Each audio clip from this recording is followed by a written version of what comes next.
di mana Nabi Muhammad SAW itu beberapa bulan sebelum Ramadan itu sudah berdoa semoga bisa sampai di bulan Ramadan.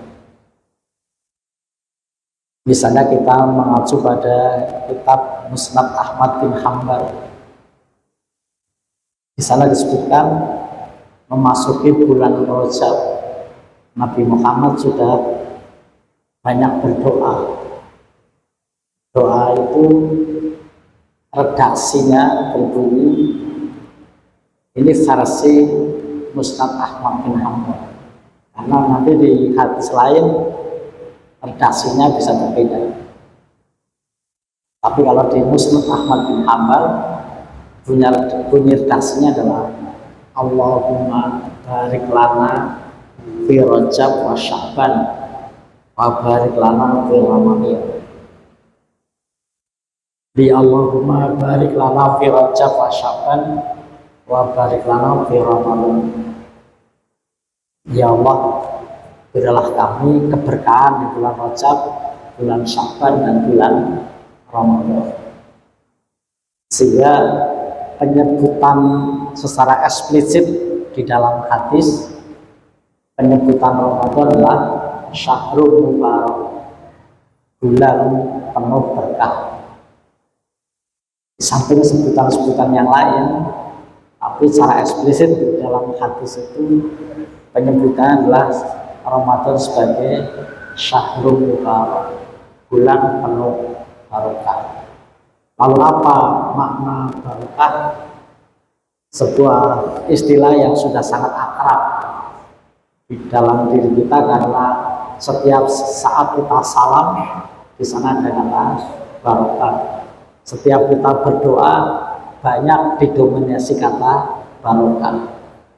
Tapi apa kata barokah? Banyak pemaknaan terhadap kata barokah.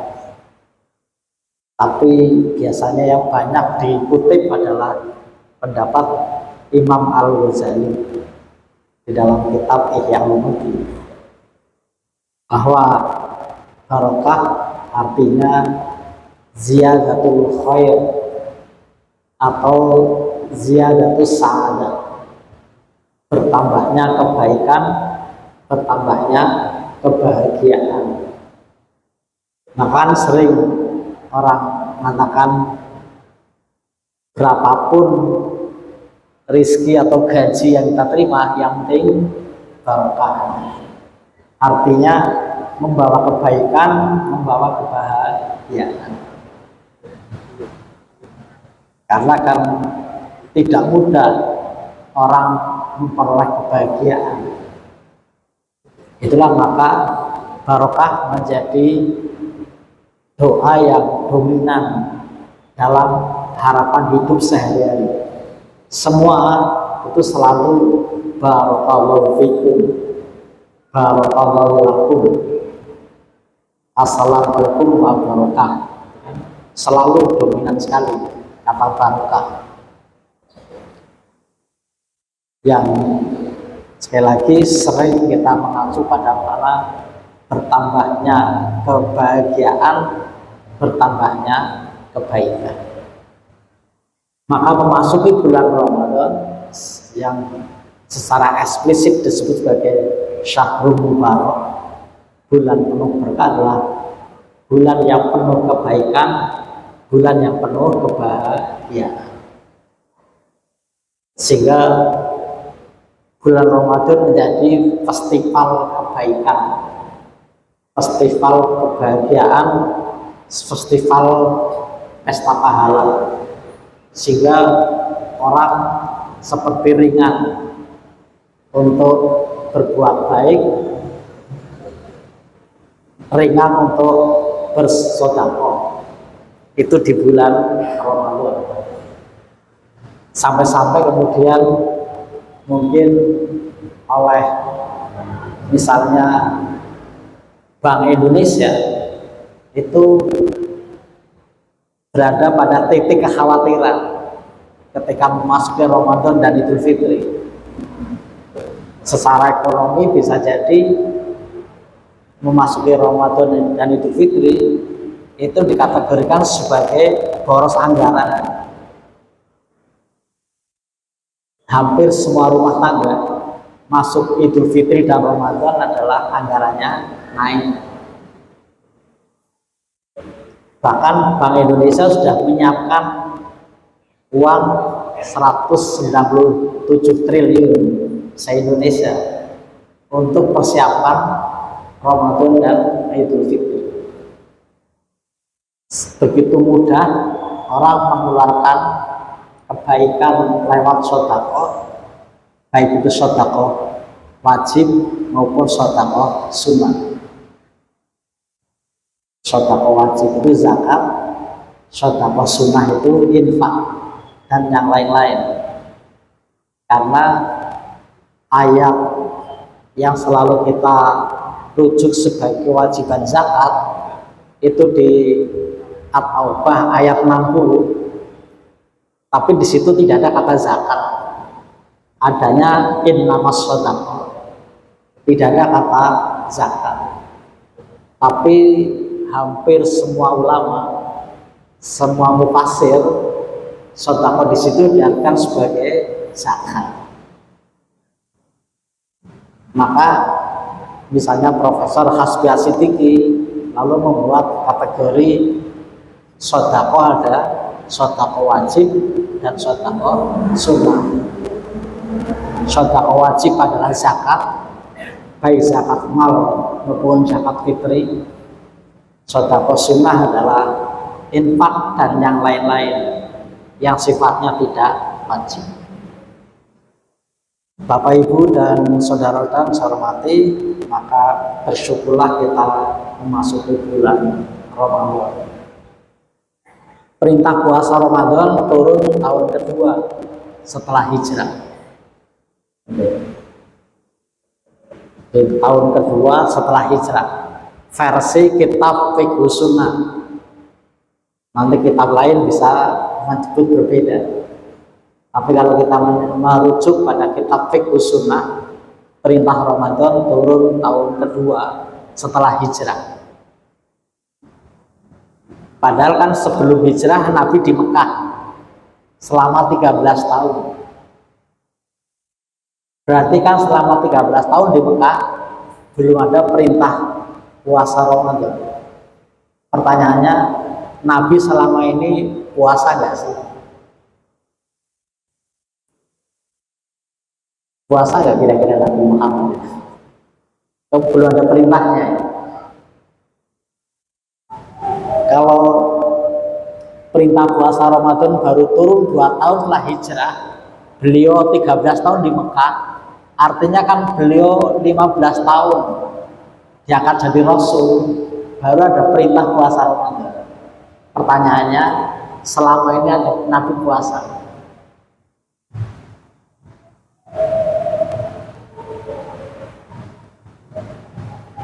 Puasa nggak sih Nabi? Perintah sholat turun tahun berapa? Umat Islam itu kalau ditanya tahun-tahun pada nggak tahu. Padahal untuk tahu bagaimana Quran dipahami secara komprehensif itu tidak bisa hanya dari teksnya. Harus tahu kapan ayat itu turun, sedang seperti apa masyarakat ketika ayat itu turun. Itu baru kita bisa memahami sebuah ayat secara komprehensif. Itulah maka ulama itu ketika memahami Quran itu tidak bisa hanya dari teksnya. Setidaknya ada 3 pendekatan. Pendekatan bayani, pendekatan burhani, dan pendekatan irfani. Itu kalau ingin tahu sebuah ayat dipahami secara komprehensif dari berbagai sudut pandang. Ya. Kalau tidak secara komprehensif dari 3 perspektif sudut pandang, kita tidak bisa memahami secara utuh. Kalau saya tanya pada saudara, saudara zakat fitri atau zakat fitrah yang saudara keluarkan apa? Saudara zakat fitrah apa? Beras. Nggak ada dalil beras. Betul Bilat.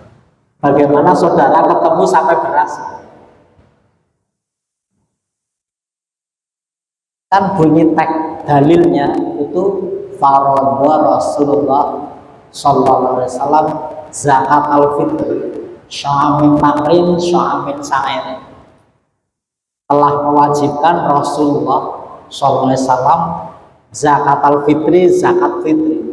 1 sok kurma, 1 sok gandum. Di mana ada beras?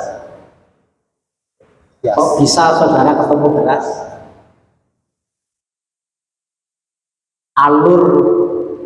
Alur prosesnya sampai beras itu bagaimana? Katanya Islam rujuk ila Quran was sunnah.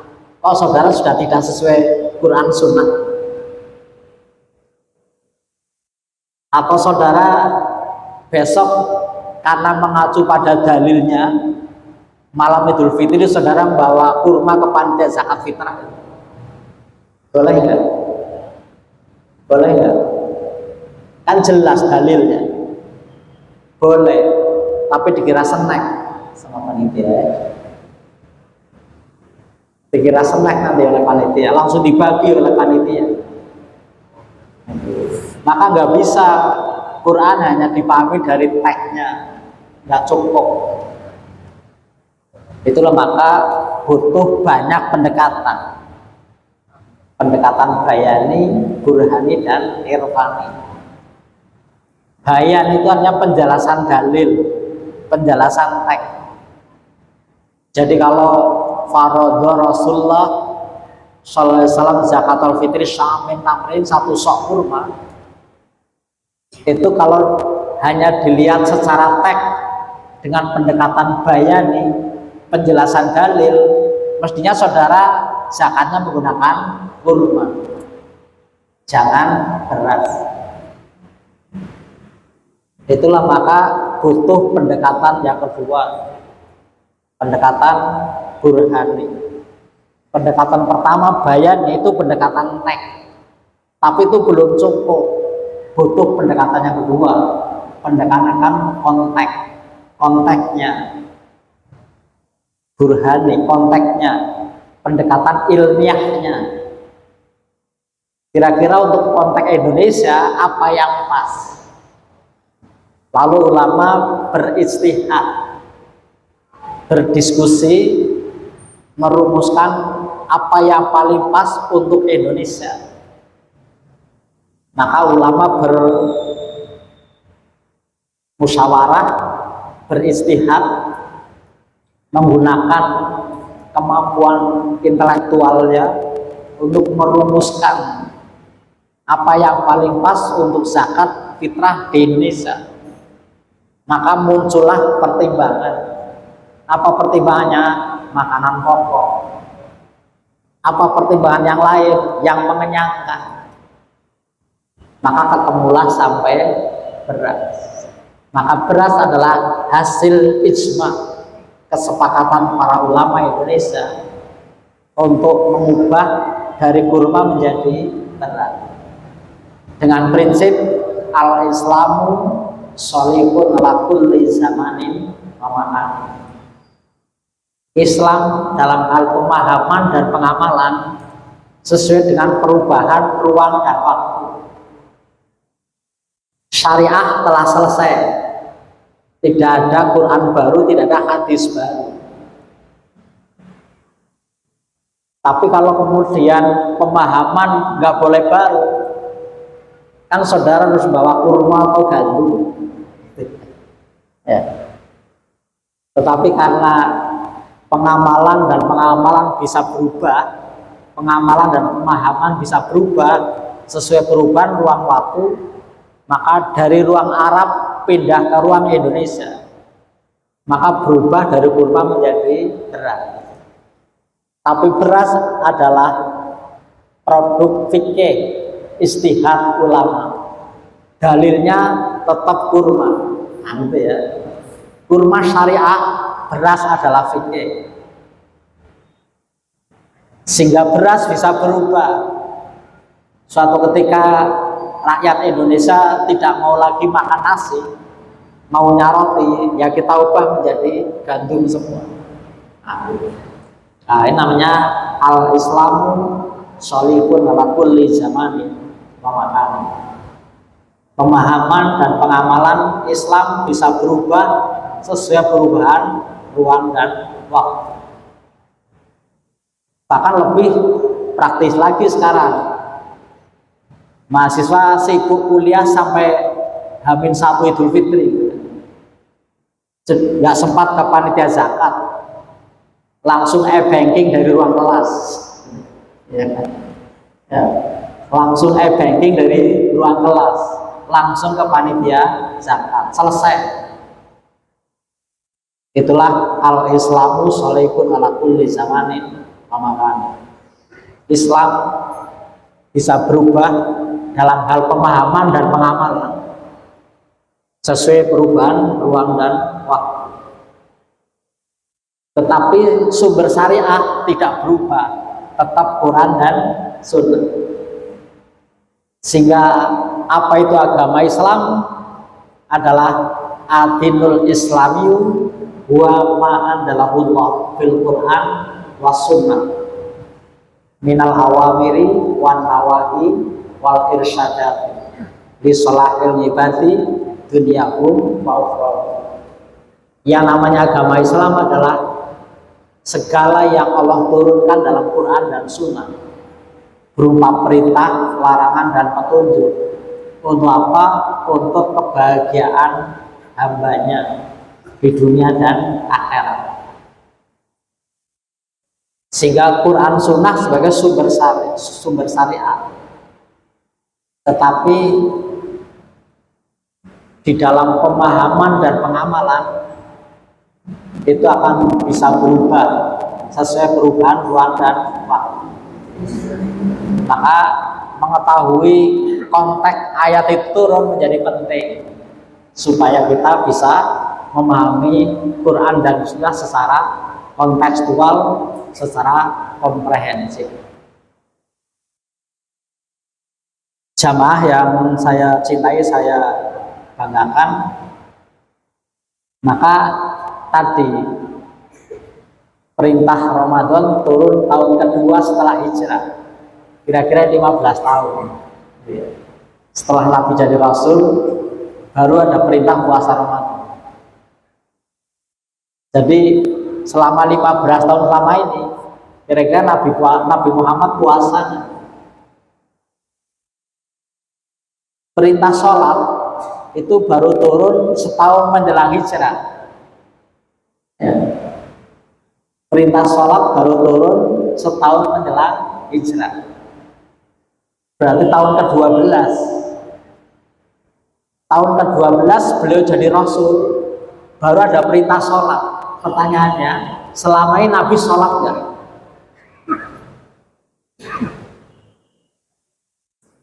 Selamanya Nabi sholat tidak.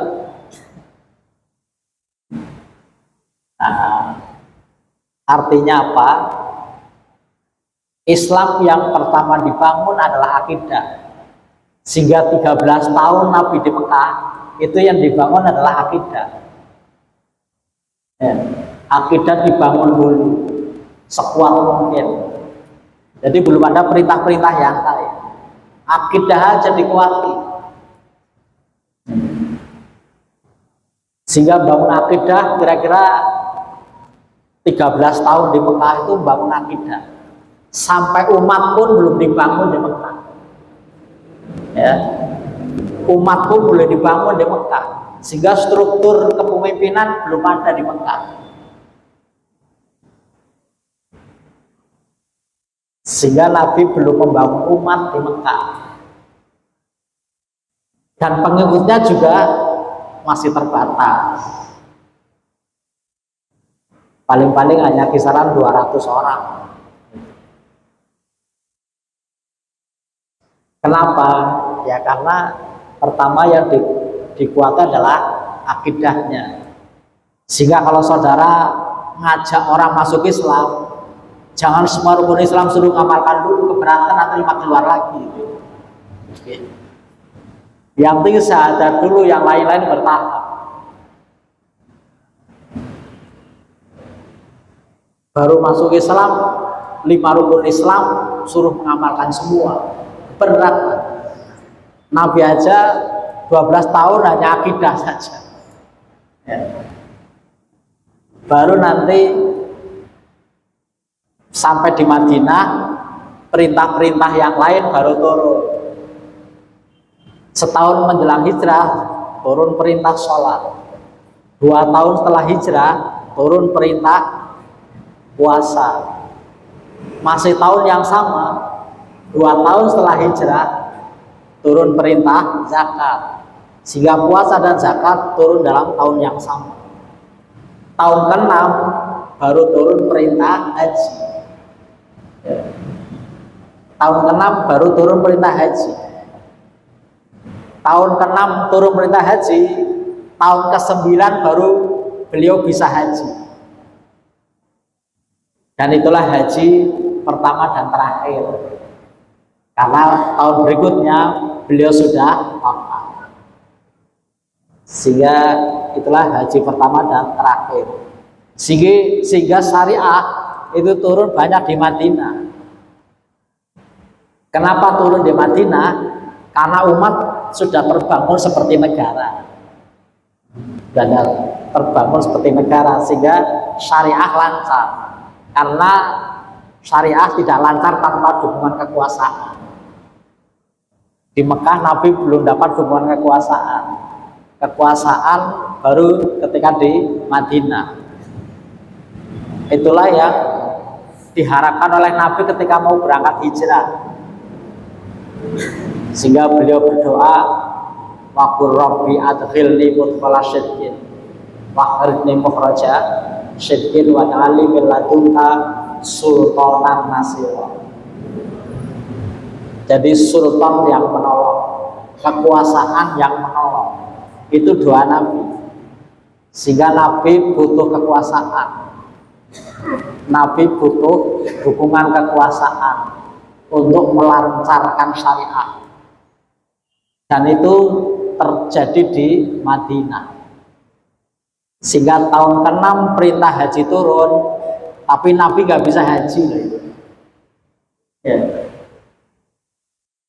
Jadi tahun ke-6 perintah haji turun, Nabi nggak bisa haji. Kenapa? Ya karena haji itu kan qasdumakah lida'il ibadah.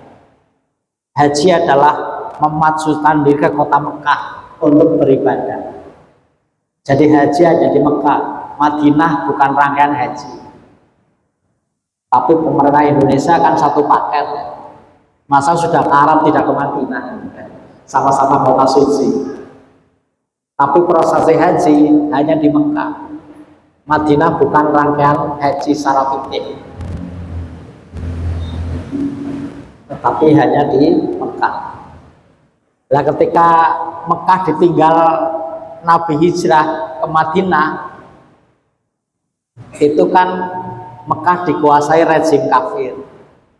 Maka begitu tahun ke-6 Nabi diperintahkan haji, nggak bisa haji beliau. Kenapa?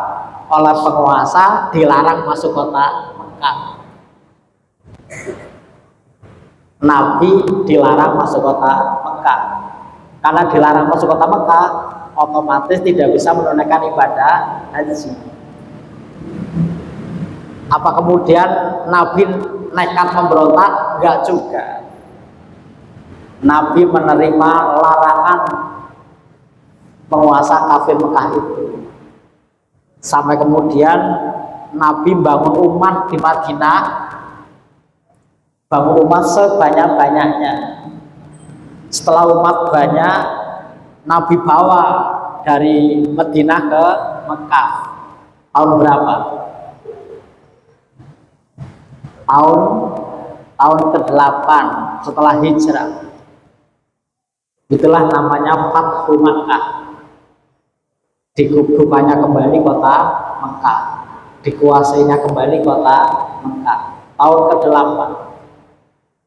Maka begitu Fathu Makkah, Nabi sudah menguasai sepenuhnya kota Mekah.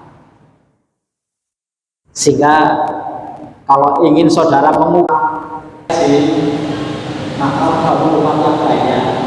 Kalau yang banyak nggak bisa mengalahkan. Ya. Ya.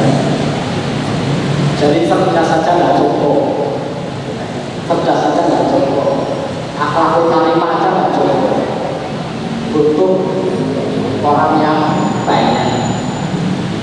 Jadi kalau saudara melihat calon presiden ya jadi, yang mungkin hanya cerdas tapi kurang kepala, kurang jumlah kepala. Ya. Sehingga Nabi pun untuk mengubah rezim butuh bangun umat yang banyak dulu, baru dibawa ke Mekah. Mungkin ini yang mengilhami mahasiswa berbondong-bondong ke DPR RI, kemudian ke Senayan, kemudian menumbangkan presiden. Kasusnya sama, ya. Kasusnya sama, sehingga butuh manusia yang banyak. Sehingga saudara berbondong-bondong ke Senayan, presiden jatuh. Itu kan sama dengan Fathu Makkah. Ittiba Rasul, saudara itu ya. Sudah mengikuti jejak Rasul. Maka Nabi bawa umat berbanyak berbondong-bondong. Dengan yang berbondong-bondong itu, penguasa Mekah yang kafir menyerah tanpa syarat. Menyerah tanpa syarat. Maka Nabi Muhammad SAW bisa menguasai Mekah sepenuhnya. Karena sudah berkuasa, apapun bisa. Tahun ke-8 Fathu Makkah, beliau menguasai kota Mekah, maka semuanya bisa, termasuk menunaikan ibadah haji sebagai perintah syariah. Maka tahun ke-8 setelah hijrah terjadi Fathu Makkah, setahun kemudian kira-kira beliau menunaikan ibadah haji, dan itulah haji pertama sekaligus terakhir. Setelah itu beliau wafat. Jamaah pengajian yang saya hormati, sehingga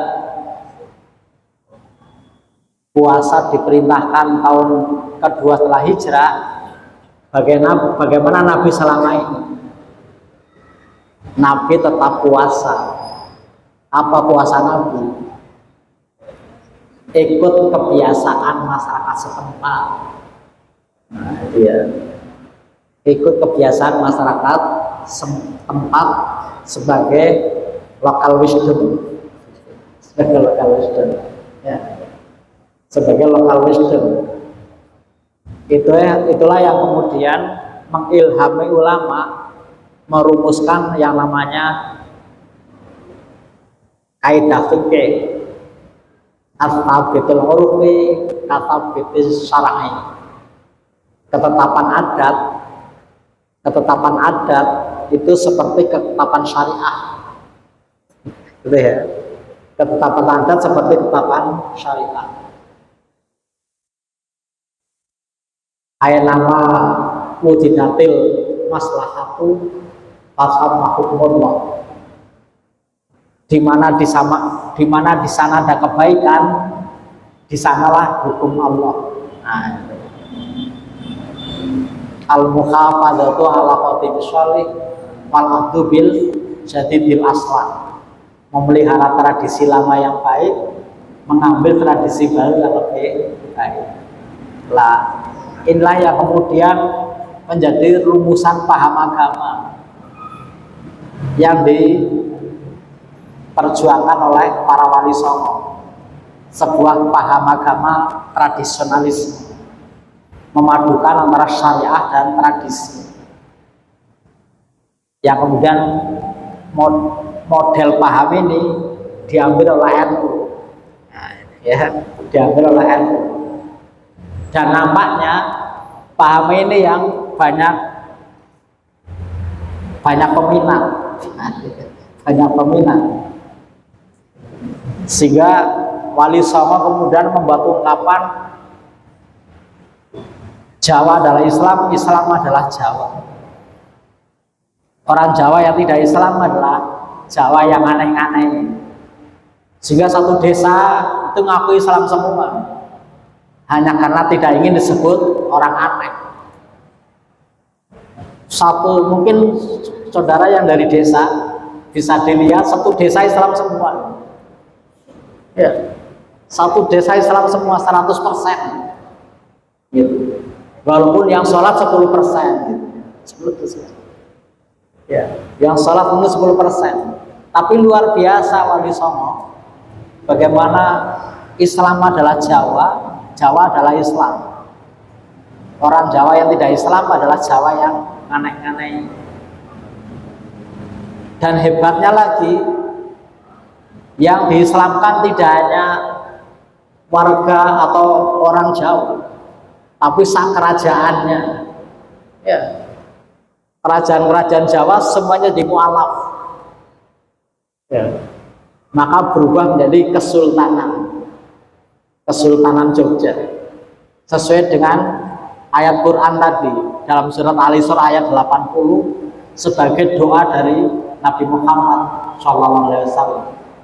Wa qur rabbi adkhilni mudkhala sidqin wa akhrijni mukhraja sidqin wa ja'alni min ladunka sultanan nasira.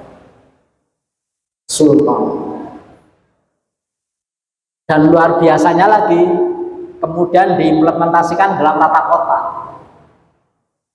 Tata kota di Jawa selalu masjid, sampingnya kantor bupati, kantor wali kota, depannya alun-alun, sampingnya pasar.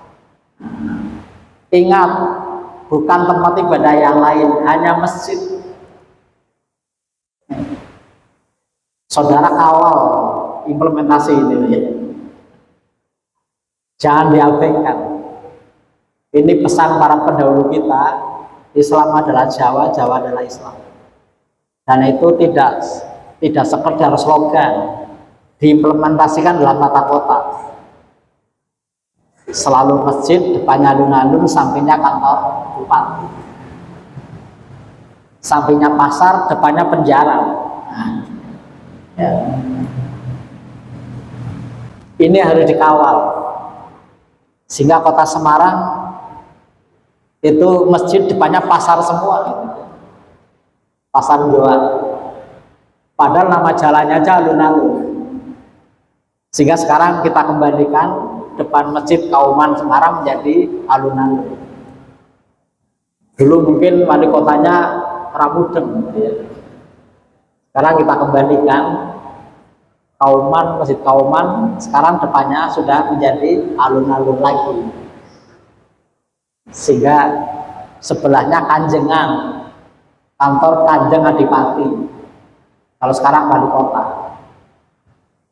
Sudah nggak mungkin kalau di sana pindah ke Jalan Pemuda.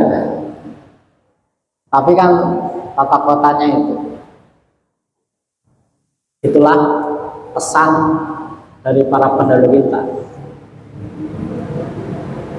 Itulah maka sebagai syariah Islam telah selesai, tapi sebagai model paham agama kita berada pada corak-corak paham agama yang beragam. Jadi Wali Songo membangun paham tradisionalisme, paham yang mengadukan antara syariat dan tradisi. Salah satunya tradisi tadi. Nabi nyatanya mengadopsi tradisi ikut puasa sebagaimana masyarakat menjalankan selama ini. Apa puasanya? Puasa Asyura.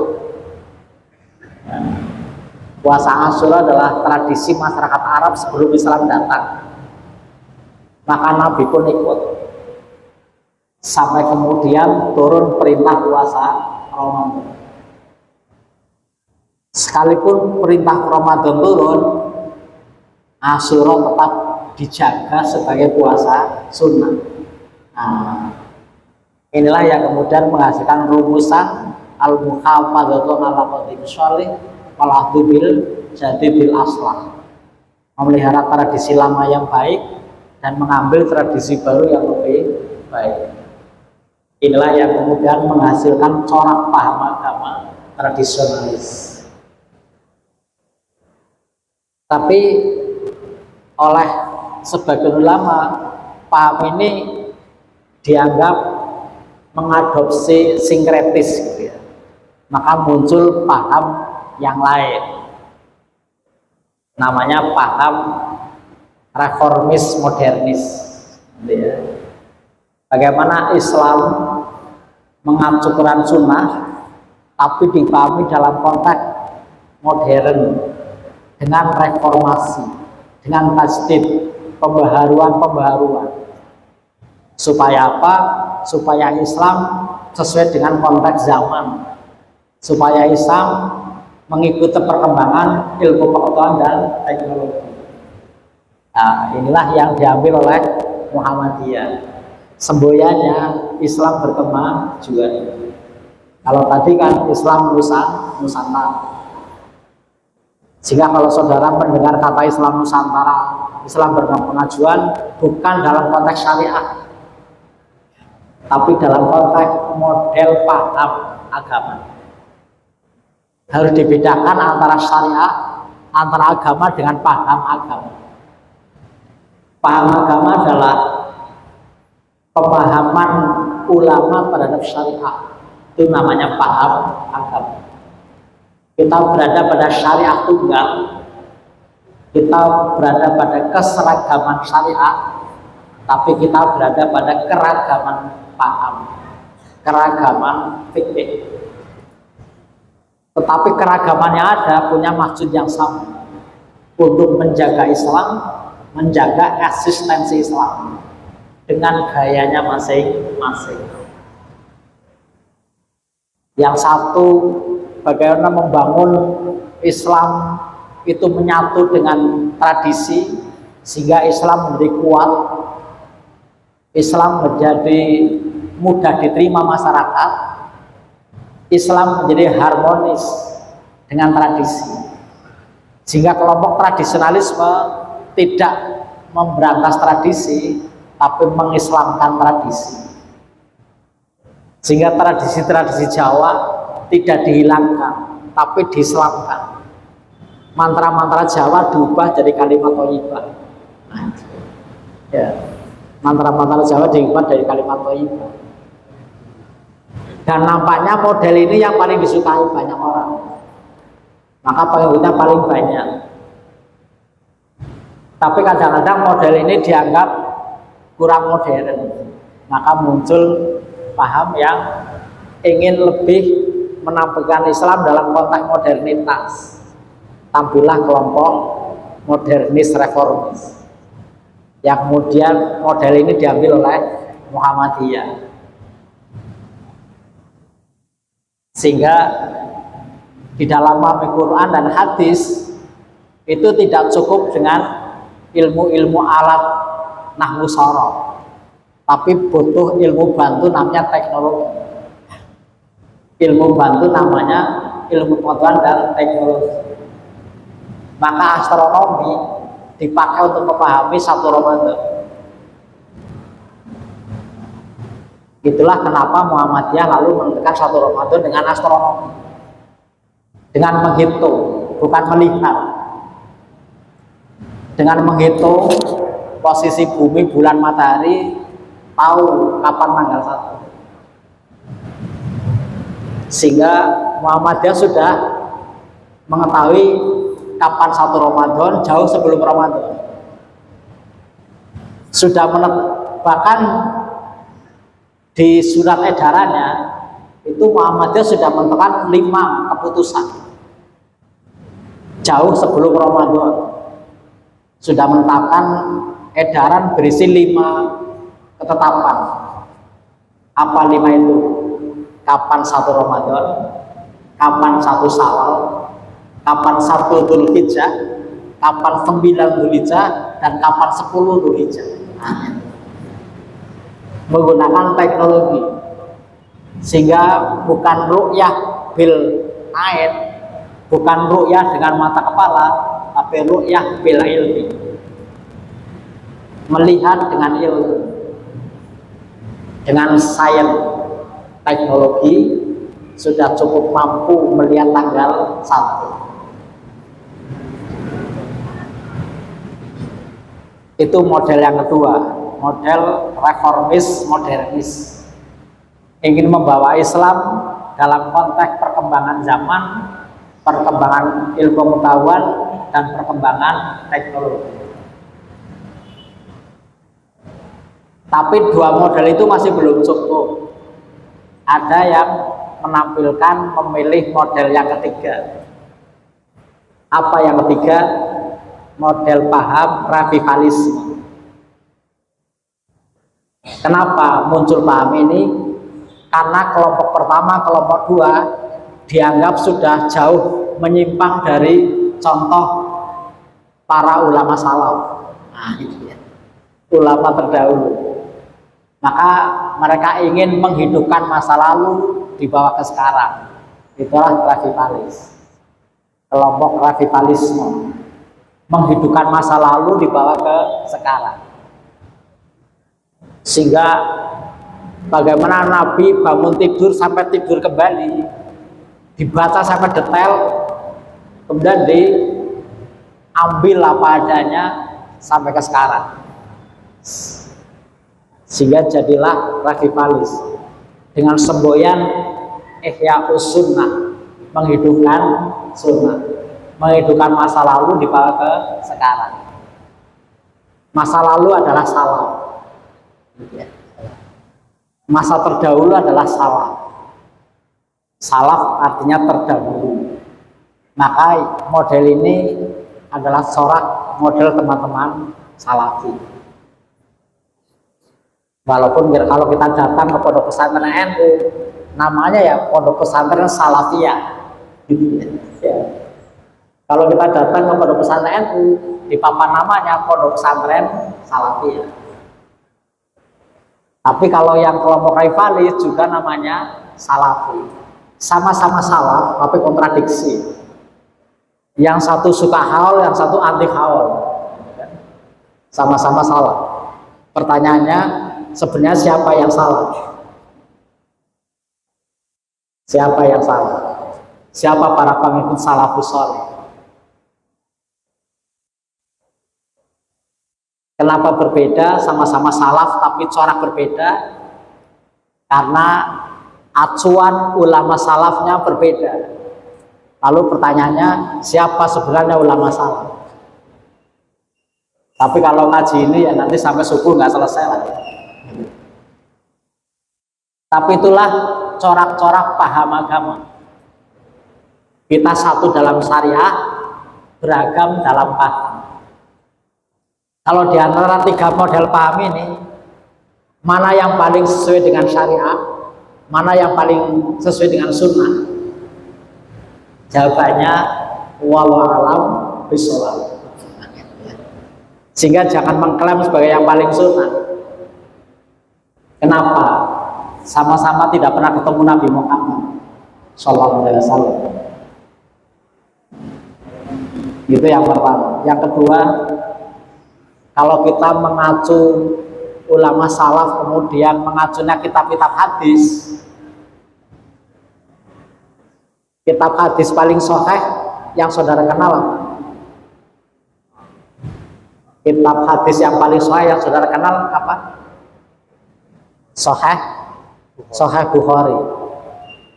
Ya, itu yang paling kita anggap paling sahih, yang paling kita kenal. Sahih Bukhari. Ketika kita mengacu sunnah Nabi pada Sahih Bukhari, apa berarti sudah dijamin bahwa itu sesuai dengan sunnah Nabi?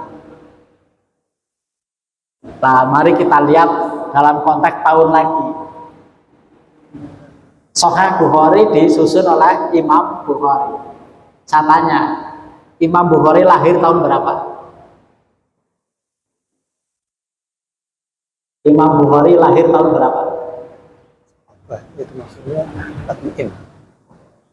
Imam Bukhari baru lahir tahun 194 setelah hijrah. Imam Bukhari baru lahir 194 setelah hijrah. Nabi wafat tahun berapa? Nabi wafat tahun berapa? Nabi wafat tahun 10 setelah hijrah. Ada yang menyebut 9, 10, antara itulah ya. Kalau Imam Bukhari lahir 194, Nabi Muhammad wafat tahun 10, berarti kan 184 tahun Nabi wafat, baru Imam Bukhari lahir. Pertanyaannya, Imam Bukhari ketemu Nabi tidak sih? Imam Bukhari ketemu Nabi? Tidak.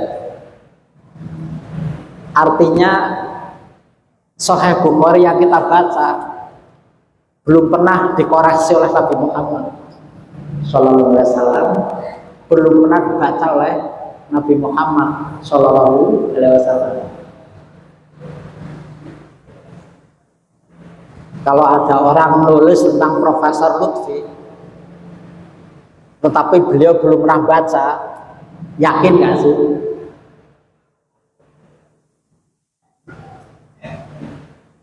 Nah, itulah yang saya katakan tidak boleh memutlakan klaim. Maka agama memang di dalam praktek pengamalannya harus lewat paham. Maka paham sebagai manhaj, metode untuk memahami dan mengamalkan Islam. Maka silakan paham yang 3 ini saudara pilih sebagai manhaj dalam mengamalkan Islam. Mau milih yang tradisionalis, mau milih yang modernis, reformis, mau milih yang revivalis, silahkan saja. Tetapi begitu paham kitab pedomani sebagai alat memahami dan mengamalkan Islam, tidak boleh untuk menyalahkan paham yang lain. Yang ada adalah pedomani masing-masing. Selesai. Tidak boleh mengklaim bahwa paham saya benar, paham yang lain salah. Inilah paham. Dan namanya paham sebagai manhaj di dalam kita mengamalkan Islam adalah hasil rumusan maksimal para ulama. Tidak ada ulama main-main. Semua sudah melalui istihad, pemikiran mendalam dan maksimal para ulama. Maka kita tidak boleh nyinyir kepada paham yang lain ketika kita memilih sebuah paham yang menjadi pedoman. Dan tidak mudah merumuskan sebuah paham, tidak mudah menghasilkan sebuah hukum yang menjadi manhaj atau metodologi kita mengamalkan Islam. Itulah maka namanya hasil istihad ulama selalu diapresiasi oleh Nabi Muhammad Sallallahu Alaihi Wasallam, bahkan salah sekalipun. Sehingga Nabi menyatakan, "Idza istatal hakimu fa asaba wa adra, fa in aqa wa adrun wahid." Ketika ada ulama beristihad, hasil istihadnya benar, pahalanya 2, ketika salah pahalanya 1. Awal Ramadan, yang satu menyebut Senin, yang satu menyebut Selasa. Mungkin nggak sih satu Ramadan 2 hari? Nggak mungkin. Tanggal 1 Fatihahnya 1 kali. Nggak mungkin satu Ramadan dua. Kalau satu Ramadan dua kali, hanya dua kemungkinan. Benar salah satu atau salah kedua-duanya. Ya. Tapi mana yang benar? Jawabannya wallahu alam bishawab. Kenapa bulan tidak bisa ngomong? Maka kepada yang puasa hari Senin, kok ternyata yang benar tanggal 12 hari Selasa, nggak usah khawatir, sudah dapat pahala satu. Begitu juga sebaliknya, yang puasa tanggal 12 hari Selasa, ternyata yang benar hari Senin, nggak usah khawatir, sudah dapat pahala minimal satu. Ketika ada dua pendapat yang berbeda dalam menafsirkan sebuah rumusan hukum, saudara tidak boleh menghindar dari pilihan tafsiran yang ada. Wah, Pak tafsir daripada debat Senin atau Selasa, saya mulai Rabu, malah keliru. Harus mengacu pada penafsiran jumhur yang ada. Jangan menghindar dari penafsiran. Itulah namanya paham yang berfungsi untuk kita pedomani dalam memahami dan mengamalkan Islam. Tetapi ketika paham sudah kita pedomani, silakan diamalkan, tapi tidak boleh untuk menyalahkan yang lain dan juga tidak bisa disalahkan oleh yang lain, tetapi pedoman.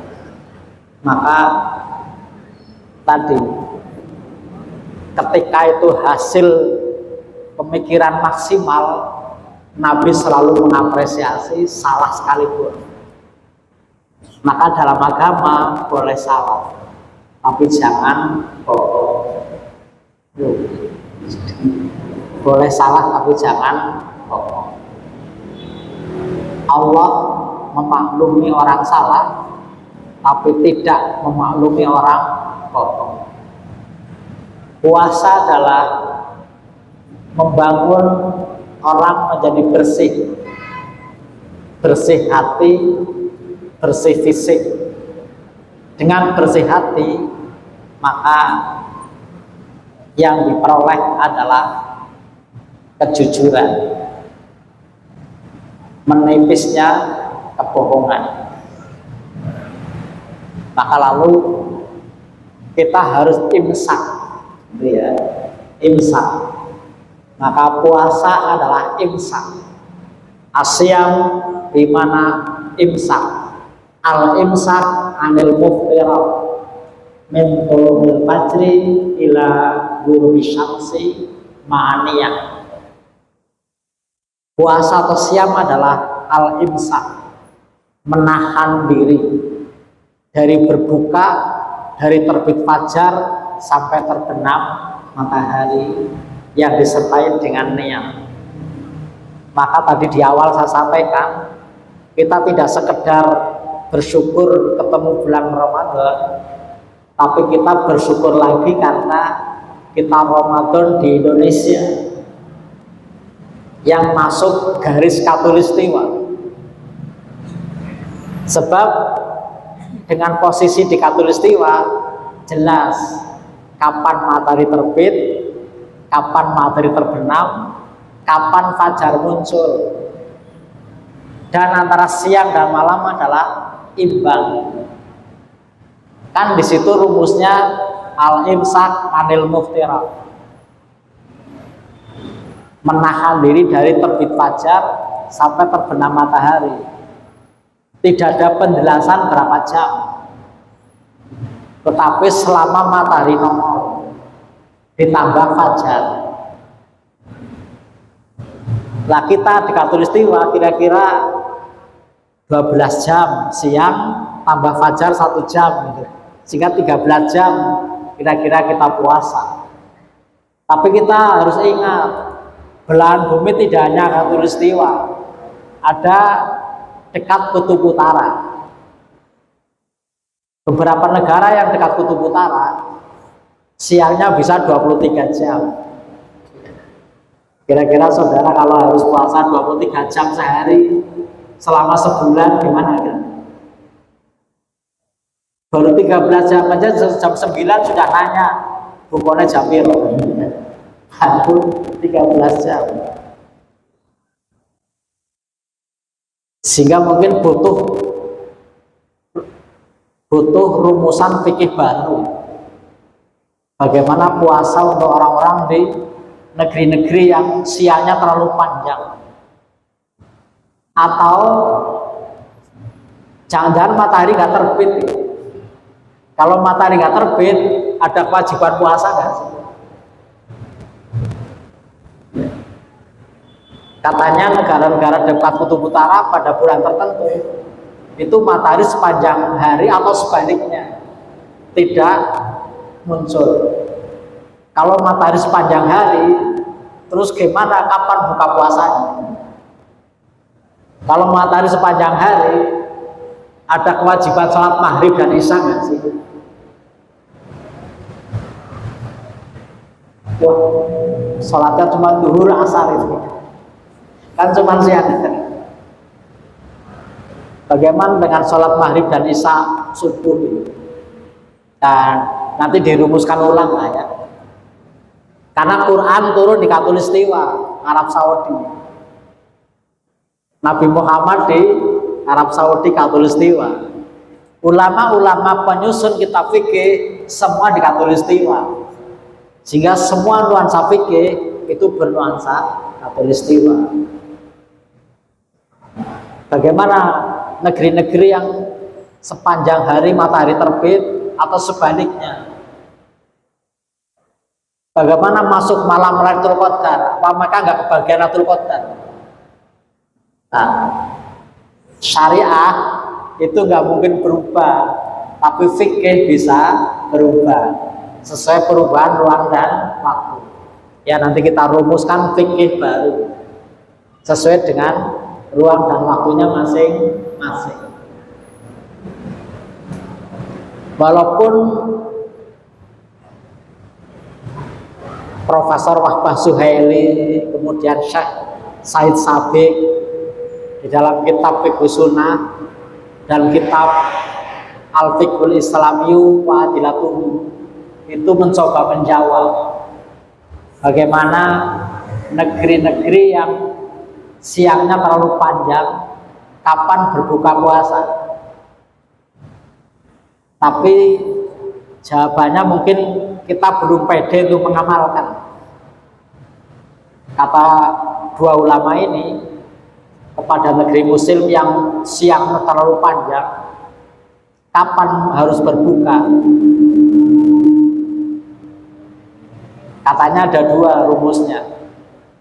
Satu, berbukalah ikut negara tetangga yang banyak muslimnya. Negara terdekat mana dengan negara yang panjang siangnya itu, yang banyak muslimnya, yang mulai berbuka, ikuti aja. Ketika mereka sudah berbuka, ikut berbuka. Tapi kan nggak enak ya, berbuka tapi masih ada matahari kan nggak enak nongol. Tetap belum meyakinkan jawabannya, tapi itulah jawaban. Atau berpuasa dengan durasi jam. Artinya apa? Durasi jam artinya berpuasalah sekian jam. Berapa jam? Sesuai dengan negara di mana Islam diturunkan. Islam diturunkan di Arab Saudi. Nah sekarang Arab Saudi dari terbit fajar sampai terbenam matahari berapa jam? Oh ternyata 13 jam, ya sudah, berpuasalah selama 13 jam. Nah, jadi mencegah makan minum selama 13 jam. Tapi kan siangnya 23 jam. Begitu berbuka kan masih 10 jam ke depan matahari terbenam. Lagian telah berbuka ngapain ya? Sholat maghrib masih ada matahari. Masa sholat maghrib awan-awan kan nggak mungkin. Mau taraweh juga, bukannya taraweh itu sholat malam di bulan Ramadan. Definisi sholat taraweh kan sholat malam di bulan Ramadan, itulah namanya tarawih. Kan nggak ada taraweh siang hari. Jadi sholat malam di bulan Ramadan itulah tarawih. Tapi tidak sekedar sholat malam di bulan Ramadan, tapi tarawih. Sholat malam di bulan Ramadan yang tarawih. Ada setelah istirahat. Tapi saudara kan bablas ya, nggak ada istirahatnya. Kenapa nggak ada istirahatnya? Yang bacanya kan Al-Kausar dan Kulhu, bablas banget. Kapan istirahatnya? Kalau nggak ada istirahatnya apa bisa disebut tarawih?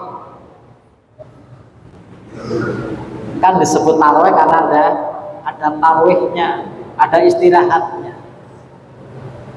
Kenapa istirahat? Karena capek. Kenapa capek? Karena berdiri lama. Kenapa berdiri lama? Karena bacanya panjang. Maka ada istirahatnya. Maka mestinya disebut tarawih karena di sela-sela ada sela-sela istirahat. Tapi ya kalau kemudian panjang dan lama, nggak ada yang jamaah, nggak ada yang sholat, ya sudah kita mengikuti batas minimalis lah ya. Yang penting sholat malam di bulan Ramadan tetap berapapun cepatnya, ya kemudian kita sebut sebagai tarawih. Bapak Ibu dan saudara dan saya hormati, itulah model paham agama. Ada tradisionalis, reformis, dan radivalis. Ini yang kita bisa amati dari corak paham agama di kalangan umat beragama, termasuk umat Islam. Kita satu dalam syariah, tapi beragam dalam paham.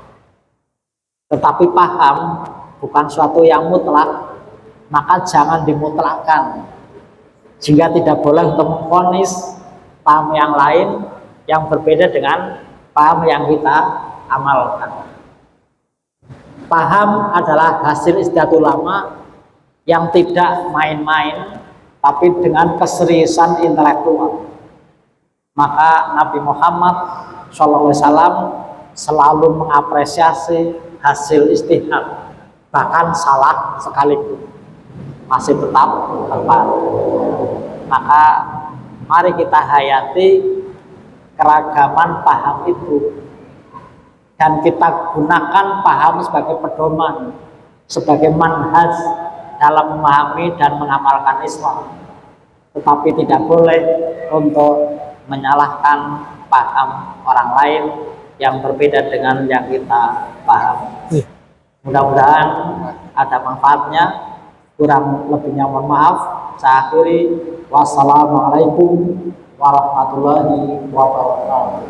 Waalaikumsalam warahmatullahi wabarakatuh.